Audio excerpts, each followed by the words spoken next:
The sound of shattering glass echoed through the small-town doctor's office as Winnie Oswald collapsed to her knees, the words still ringing in her ears. "You'll never bear children, Miss Oswald. I'm sorry." It was 1875 in the dusty town of Redemption, Arizona Territory, and at 25 years old, Winnie had just been handed what felt like a death sentence. Winnie staggered out into the blazing heat of the main street, her vision blurred by tears. The doctor had explained something about scarring from a childhood fever, but all she could hear was the death knell of her dreams. A family of her own, the one thing she had always wanted, now forever beyond her reach. "Watch yourself there, madam." A strong hand caught her elbow as she stumbled off the boardwalk, nearly colliding with an approaching wagon. Winnie looked up through tear-stained eyes into the weathered face of a man she'd never seen before. "I'm fine," she said automatically, though she was anything but. She pulled away from his steadying grip and hurried down the street toward her small home at the edge of town. The stranger watched her go, his brow furrowed beneath the brim of his well-worn hat. Owen Rutherford had only arrived in Redemption that morning, looking for work and a fresh start. He hadn't expected to begin his time here by rescuing a crying woman from being trampled. "That's Winnie Oswald," said a voice beside him. Owen turned to find an elderly shopkeeper sweeping the boardwalk. "Town seamstress, keeps to herself mostly, wonder what's got her so upset." Owen merely nodded, his eyes still following the retreating figure. There was something about her that stirred his curiosity, though he couldn't say exactly what. But he had more pressing matters. Finding work and a place to stay took precedence over the troubles of a woman he didn't know. Winnie shut her door and leaned against it, finally allowing the full force of her grief to overwhelm her. She had come to Redemption 3 years ago after losing her parents to influenza back east. At the time, she'd believed she was simply starting fresh, using the sewing skills her mother had taught her to build a new life.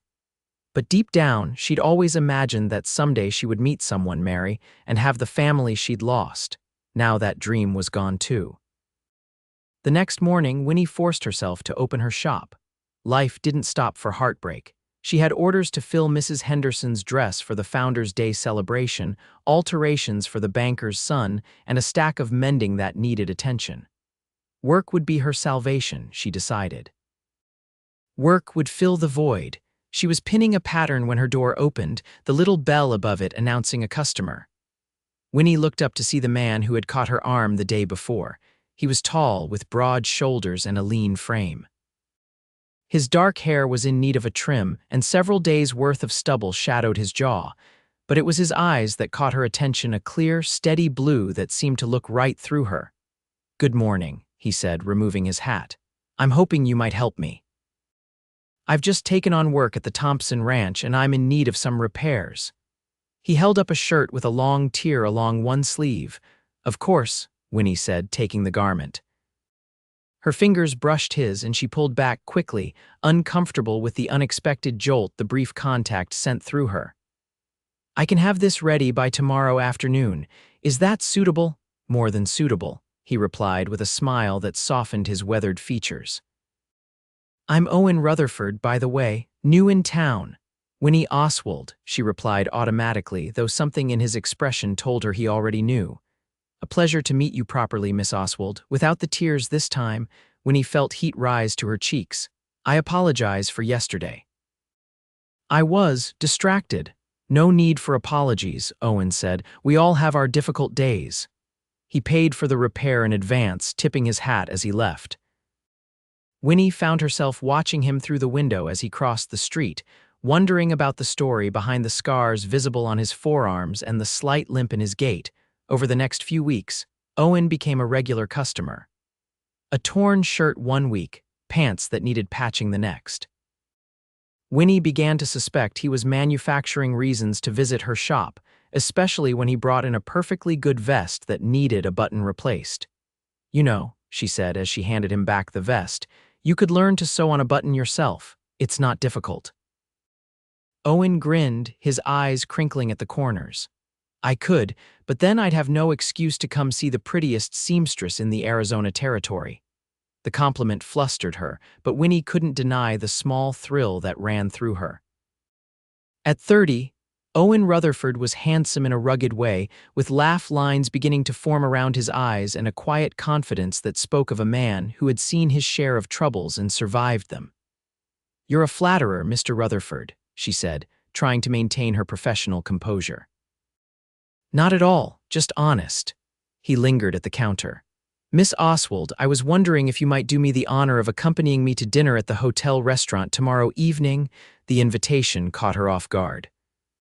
It had been a long time since anyone had shown interest in her beyond her skills with a needle, and after the doctor's devastating news, Winnie had resigned herself to a life alone. What man would want a woman who couldn't give him children?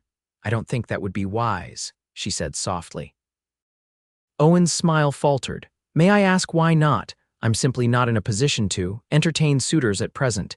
He studied her face for a moment, then nodded. "I understand, but should you change your mind, the invitation stands." He placed his hat back on his head. "Good day, Miss Oswald." After he left, Winnie sat at her work table, fingers trembling as she threaded a needle. She told herself she'd made the right decision. Better to nip any potential attachment in the bud than to let it grow only to wither later when he learned the truth. But as summer turned to fall, Owen continued to visit her shop, never again mentioning dinner, but always finding small ways to brighten her day: a wildflower left on her doorstep, a piece of hard candy from the general store, stories about the antics of the ranch hands that made her laugh despite herself. And Winnie, against her better judgment, found herself looking forward to his visits, her heart beating a little faster each time the bell above her door announced his arrival. It was mid-October when everything changed. Winnie was closing up shop when she heard a commotion in the street. Peering out, she saw a group of men carrying someone toward Doc Miller's office. With a sense of dread, she recognized Owen's distinctive hat fallen in the dust. Without thinking, she locked her shop and hurried after them. At the doctor's office, she learned that Owen had been thrown from a horse while bringing in a stray calf. He'd landed badly, with the horse nearly trampling him before another ranch hand could intervene. "Nothing broken, thank the Lord," Doc Miller told her when she asked, "but he's badly bruised and has a nasty gash on his side that needed stitching. He'll need rest for a few days." "He can't stay at the bunkhouse," Mr. Thompson said, twisting his hat in his hands. "Too much commotion, and the ride back to the ranch would be too jarring right now." "The hotel, then," Doc Miller suggested. "No one to look after him there," Thompson replied with a frown. Before she could think better of it, Winnie spoke up. "He can stay with me, I have a spare room." The men turned to look at her, surprise evident on their faces. Winnie felt her cheeks warm but stood her ground.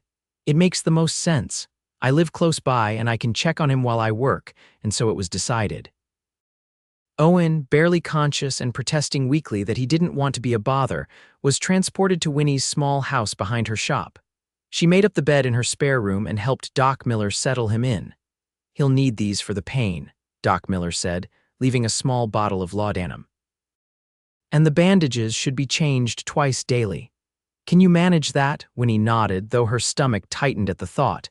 She had nursed her parents through their final illness. She could certainly help Owen recover. The first night was the worst. Owen's fever spiked and he tossed restlessly, occasionally crying out in his delirium. Winnie bathed his forehead with cool cloths and held his hand when he reached for hers, murmuring soothing words until he quieted. By morning, the fever had broken and Owen woke lucid but weak. "Miss Oswald." He croaked, confusion evident in his eyes as he took in his surroundings. "You're in my home," she explained, helping him sip some water. "You were injured yesterday. Do you remember?" He winced as he tried to shift position. "That darn horse always was too spirited for his own good." His eyes met hers. "You didn't have to take me in." "I know," she said simply, "but I wanted to." Over the next few days, Owen gradually improved. Winnie would work in her shop during the day, checking on him frequently, then spend her evenings keeping him company as he grew stronger.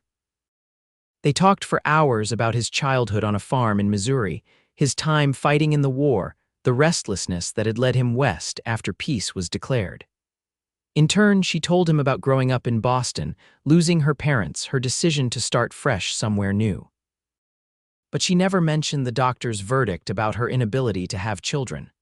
That pain she kept to herself, As Owen recovered, their relationship shifted. The boundaries between caregiver and patient, between proper acquaintances and something more, blurred. Winnie found herself laughing more than she had in years, and Owen watched her with a warmth in his eyes that made her heart ache with both joy and fear. One evening, as they sat by the fire after supper, Owen caught her hand in his. "Winnie," he said softly, using her given name for the first time. "I need to thank you properly for all you've done." "There's no need, there is," he insisted. "You've shown me a kindness I never expected to find here, or anywhere, for that matter." His thumb traced circles on her palm, sending shivers up her arm. "The truth is, I've been drawn to you since the first moment I saw you, even with tears in your eyes. And these past days have only confirmed what I suspected, that you're the most remarkable woman I've ever met." Winnie felt tears welling in her eyes. "Owen, please don't." "Don't what?" "Tell you how I feel. It's not possible," she whispered, pulling her hand away. "What you think you want from me, I can't give it to you." Owen's brow furrowed. "What are you talking about?" The words came tumbling out then, the secret she'd been carrying. "I can't have children. The doctor told me that day you first saw me crying, I'll never be able to give a husband a family." She stood, turning away from him. "So you see, whatever you might feel for me, it's better forgotten." For a long moment there was silence. Then she felt Owen's hands on her shoulders, turning her gently to face him. "Is that what you think? That I'd care more about that than about you? Any man would," she said bitterly. "A wife who can't bear children, what use is she?" "Winnie Oswald," Owen said firmly, tilting her chin up so she had to meet his gaze. "A woman is not valuable merely for her ability to bear children. You are kind and brave and skilled with your hands. You make me laugh and think and want to be a better man. That's what matters to me." Hope flickered in her chest, but Winnie stamped it down. "You say that now, but someday nothing," he interrupted. "I've lived enough to know what's important in life, and it isn't some predetermined notion of what a family should look like." His voice softened. "Besides, there are children in this world who need homes. If we ever decided we wanted a family, there are ways." Winnie stared at him, hardly daring to believe what she was hearing. "You've thought about this, about a future with you?" "Yes, more than I probably should admit." His smile was tender as he brushed a tear from her cheek. "I'm falling in love with you, Winnie, and nothing the doctor said changes that." For the first time since receiving the devastating news, Winnie felt the weight on her heart begin to lift. She raised her hand to his face, tracing the line of his jaw. "I think I'm falling in love with you too," she whispered. His kiss was gentle at first, then deepened as she responded, her arms wrapping around his neck. When they finally parted, both were breathless. "Well," Owen said, resting his forehead against hers, "I'd say that settles it." A week later, Owen was well enough to return to work at the Thompson Ranch, though he now spent his evenings at Winnie's home rather than in the bunkhouse. The town buzzed with gossip about the seamstress and the cowboy, but for once, Winnie didn't care what people thought. Their courtship progressed swiftly after that. By Christmas, Owen had proposed, presenting her with a simple silver ring that had belonged to his grandmother. "It's not fancy," he apologized, "but it's got history." "It's perfect," Winnie said, tears of joy spilling down her cheeks as he slipped it onto her finger. They were married on a clear, cold day in January 1876, with most of the town in attendance. Mr. Thompson gave Owen a small parcel of land on the edge of his property as a wedding gift, too far from the main house for me to build on, he claimed, though everyone knew it was his way of keeping a valued ranch hand close by. Together, Owen and Winnie built a modest home with a special room where she could continue her sewing business. Owen proved handy with tools, constructing sturdy furniture and adding thoughtful touches like built-in shelves for Winnie's fabrics and a covered porch where they could sit in the evenings and watch the sunset. Life settled into a pleasant rhythm. Owen worked the land, gradually building up a small herd of his own cattle alongside his duties at the Thompson Ranch. Winnie's business flourished, her reputation for fine work spreading to neighboring towns. They were happy, their love deepening with each passing month. But sometimes, when Winnie saw mothers with their children in town, the old ache would return. Owen always seemed to sense these moments, finding ways to remind her of the fullness of their life together. It was nearly a year into their marriage when the incident occurred that would change everything. Owen had ridden into town to pick up supplies and was on his way home when he heard cries coming from an abandoned mining shack just off the trail.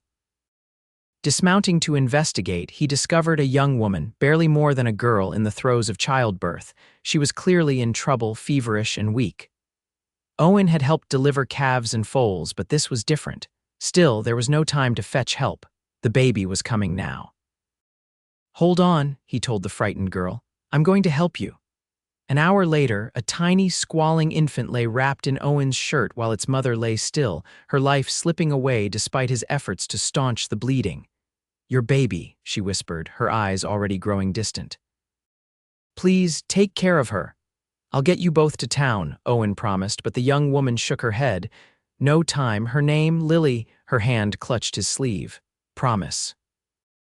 "I promise," Owen said, and watched as peace settled over the young mother's face, her last breath escaping in a soft sigh. With a heavy heart, Owen wrapped the infant more securely and placed her in his saddlebag, padded with his spare shirt. Then he covered the mother's body with his coat, vowing to return with proper help for her burial. Winnie was mending by lamplight when she heard the hoofbeats approaching. She met Owen at the door, alarmed by the grave expression on his face and the bundle he carried carefully in his arms.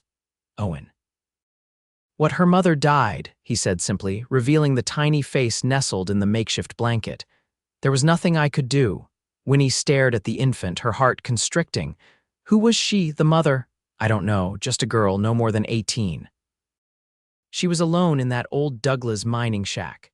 Asked me to take care of her baby Lily, she called her." The baby whimpered, her tiny face scrunching up in distress. Without thinking, Winnie held out her arms and Owen placed the child in them. Immediately, a fierce protectiveness washed over her. "She's hungry," Winnie said, "and needs proper clothes."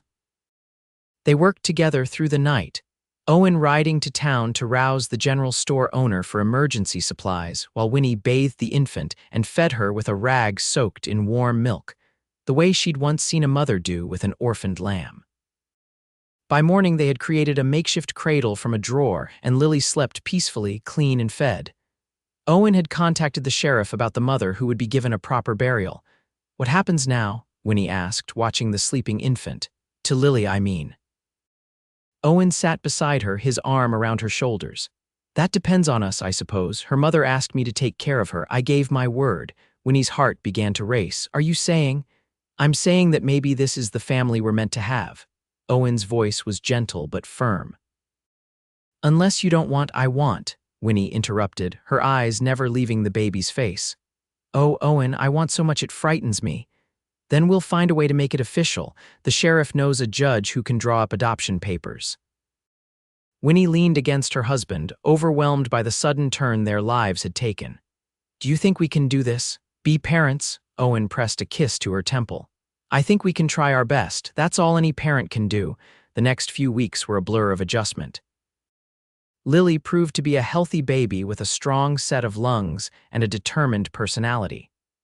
Winnie scaled back her sewing work, taking only the most profitable commissions so she could focus on caring for the infant.